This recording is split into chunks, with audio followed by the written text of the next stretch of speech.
My neighbor Carl leaned over our shared fence on a Saturday morning, coffee in hand, and said, the way he'd said some version of this dozens of times over 15 years, "Morning, Fred. Harmless as ever, I see," gesturing at the modest gardening I was doing along the border of my yard, a comment he clearly meant as friendly ribbing rather than anything unkind.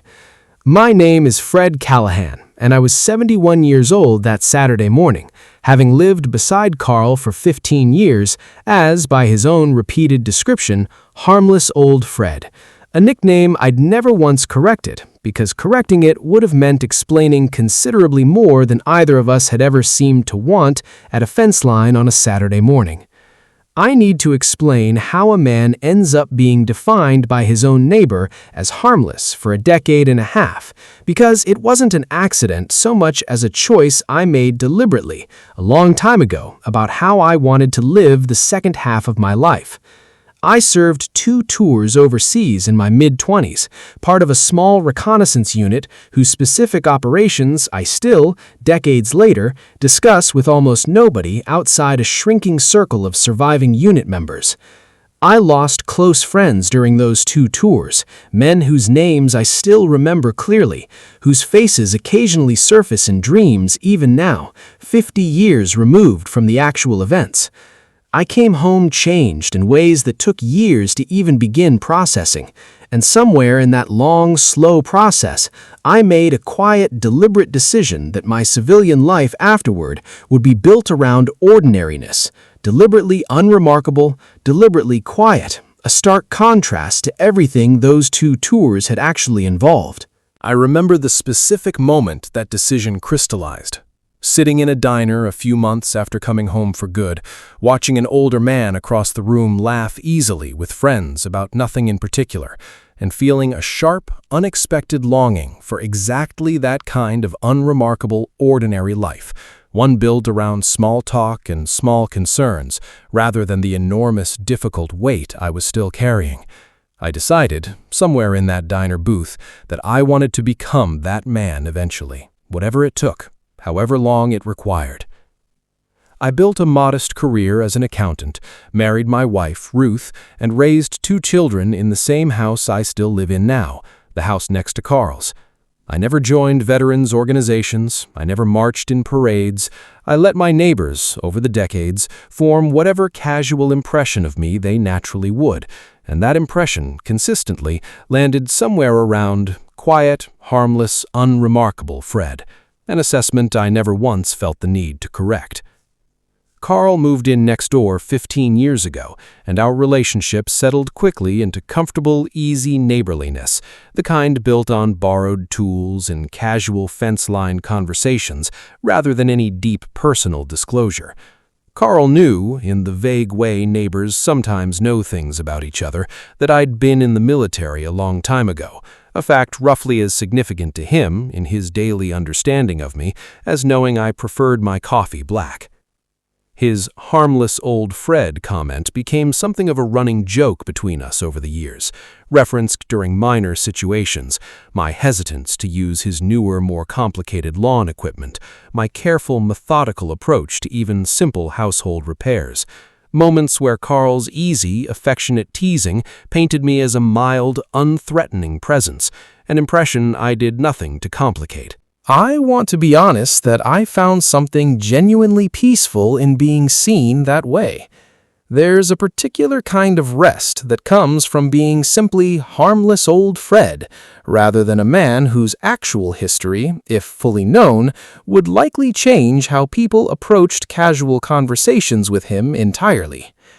What changed wasn't anything I did directly. It happened instead through Carl's own son, Danny, a man in his late 30s who worked as a local news producer and had been assigned, purely by professional coincidence, to cover a story about a newly dedicated memorial wall at the regional VA facility, honoring service members from a range of conflicts, including the specific one I'd served in decades earlier.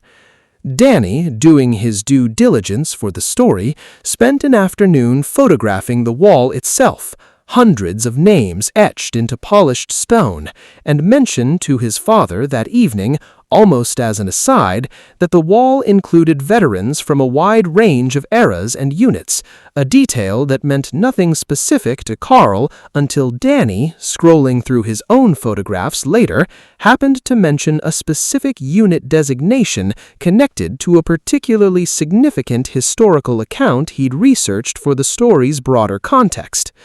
Carl, hearing that specific unit designation, felt something click faintly in his memory, a fragment of a conversation from years earlier, back when I'd first moved into the neighborhood and mentioned, in passing during one of our very first conversations, the general unit I'd served with, information Carl had absorbed and then completely forgotten across 15 years of harmless old Fred jokes.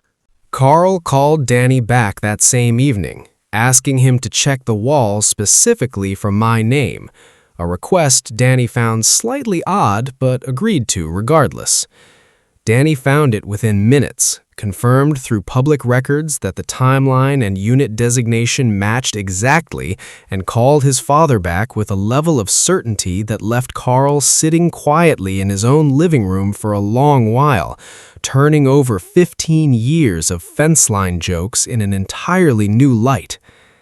Carl told me, much later, that he'd actually gotten up twice that evening, phone in hand, intending to call or come over immediately before sitting back down both times, genuinely uncertain how to even begin a conversation about something this significant with a neighbor he'd spent 15 years treating with easy, casual teasing.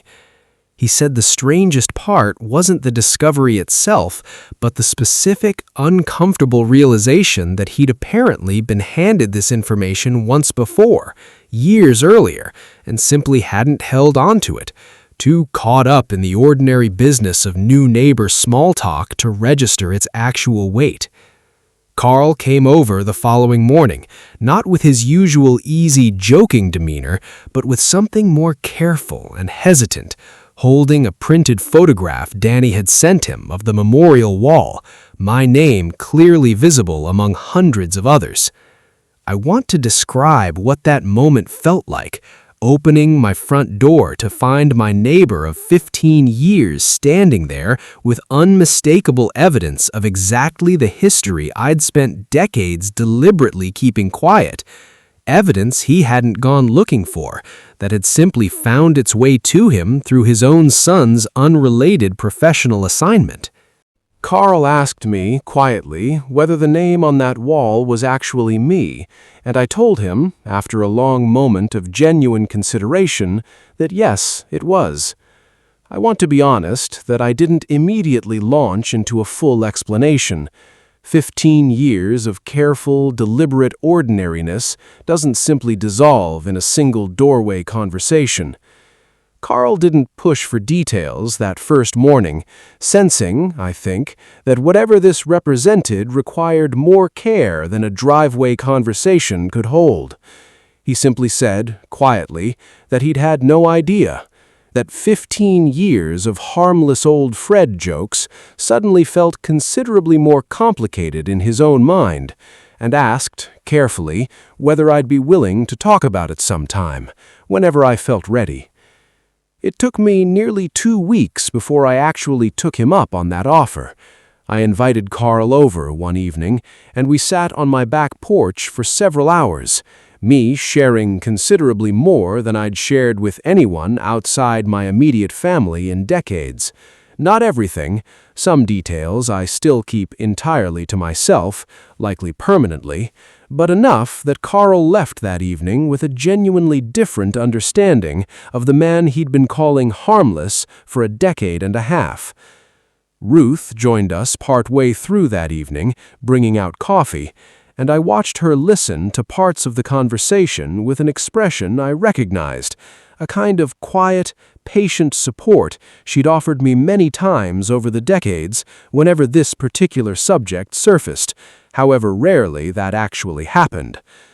Carl asked careful, respectful questions throughout, clearly working to calibrate how much he should actually push, and I found myself, somewhat to my own surprise, answering more openly than his careful hesitance probably required, drawn along by the simple relief of finally being asked by someone who genuinely wanted to understand, rather than simply fill an awkward silence.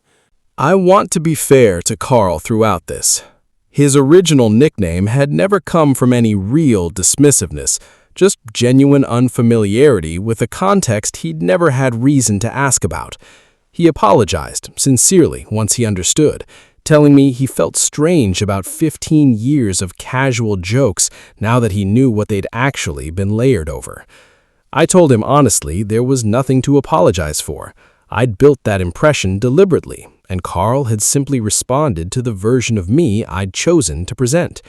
If anything, I told him, I appreciated that his teasing had never once felt like real mockery, just easy affection for a quiet neighbor, which, I realized, was exactly the relationship I'd wanted for 15 years.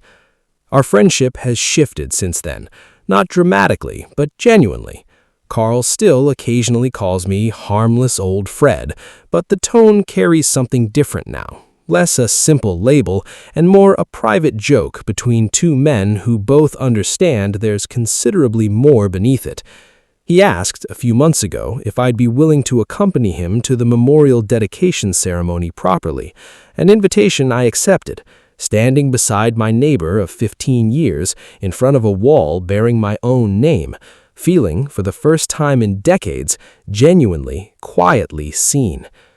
If you've ever built a deliberately small, unremarkable version of yourself for the people around you, comfortable in being underestimated, I hope you hear this. There's real peace in that kind of quiet anonymity, and I don't regret choosing it. But sometimes, when the fuller truth does finally surface, even by accident, through someone else's unrelated assignment or a chance conversation, it doesn't have to threaten the peace you built. Sometimes it simply deepens it into something more honest than Harmless ever was.